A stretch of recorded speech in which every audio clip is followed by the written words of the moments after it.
नमस्कार, जय हिंद, वंदे मातरम। एक बार फिर से आपका बहुत बहुत स्वागत है हमारे YouTube चैनल के अंदर। मध्य प्रदेश के अंदर चुनावी बिगुल बज चुका है और मध्य प्रदेश के अंदर अब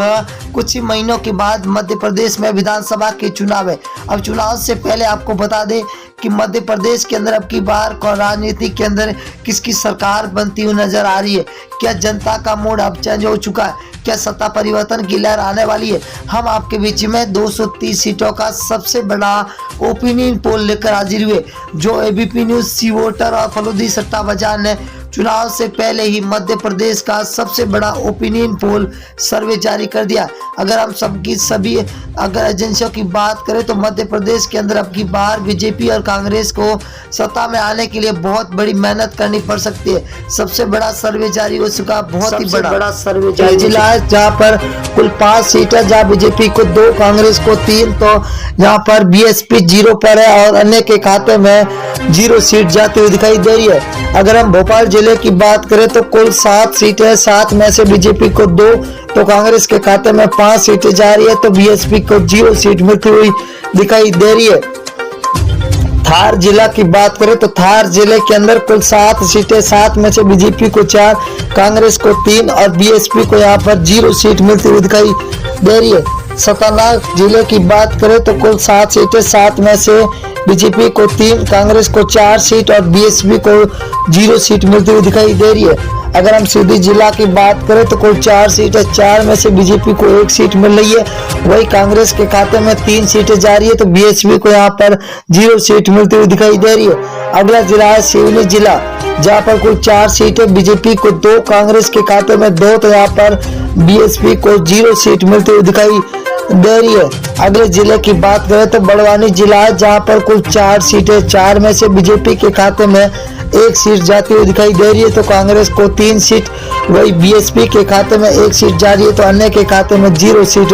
मिलती हुई दिखाई दे रही है। अगर हम सागर जिले की बात करें तो 8 सीट है, जहाँ पर बीजेपी को 3, तो कांग्रेस के खाते में 5 सीट जा रही है, तो बीएसपी को यहाँ पर 0 सीट पर संतुष्ट होना पड़ रहा है। अगला जिला है शिवपुरी जिला, जहाँ पर कुल 5 सीटें, 5 में से बीजेपी को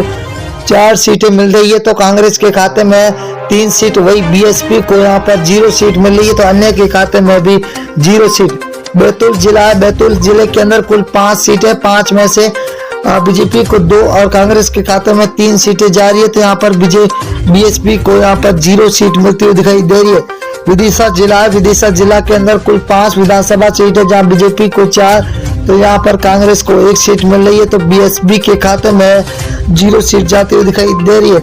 अगर हम राजगढ़ जिला की बात करें तो कुल 5 विधानसभा सीट है, बीजेपी को 2, कांग्रेस के खाते में 3, तो बीएसपी को यहाँ पर 0 सीट मिल रही है, तो अन्य के खाते में 0 सीट। अगर हम ग्वालियर जिला की बात करें तो यहाँ पर कुल 6 विधानसभा, जहाँ बीजेपी को 2, तो कांग्रेस के खाते में 0 सीट जा रही है, तो यहाँ पर बीएसपी का खाता खुलता हुआ 1 सीट मिलती हुई दिखाई दे रही है। अगर हम देवारा जिला की बात करें तो देवारा के अंदर कुल 5 विधानसभा, जहाँ बीजेपी को 1, कांग्रेस को 4, तो बीएसपी के खाते में 0 सीट मिलती हुई दिखाई दे रही है, तो अन्य को यहाँ पर 0 मिलती हुई दिखाई दे रही है। उज्जैन जिला है, उज्जैन के अंदर कुल विधानसभा 7 सीटें, जहाँ बीजेपी को 5, कांग्रेस को 2, तो बीएसपी के खाते में 0, तो अन्य के खाते में भी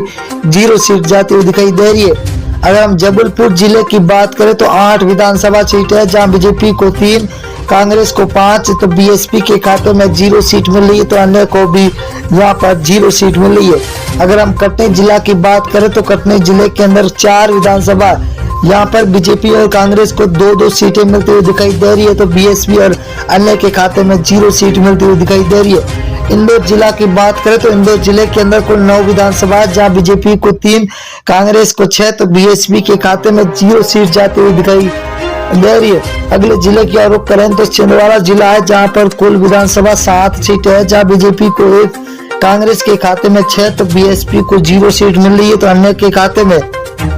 0 सीट जाती हुई दिखाई दे रही है। अगर हम सीहोर जिले की बात करें तो यहाँ पर कुल 4 विधानसभा, बीजेपी के 1 और कांग्रेस को 3 सीटें मिल रही है, तो बीएसपी के खाते में यहाँ पर 0 सीट मिलती हुई दिखाई दे रही है। अगला जिला है बालाघाट जिला, जहाँ पर कुल 6 विधानसभा है, जहाँ बीजेपी को 2, कांग्रेस के खाते में 4 सीटें जा रही है, तो बीएसपी को यहाँ पर 0 सीट मिलती हुई दिखाई दे रही है। अगला जिला है मुरैया, मुरैना जिला के अंदर कुल 6 विधानसभा,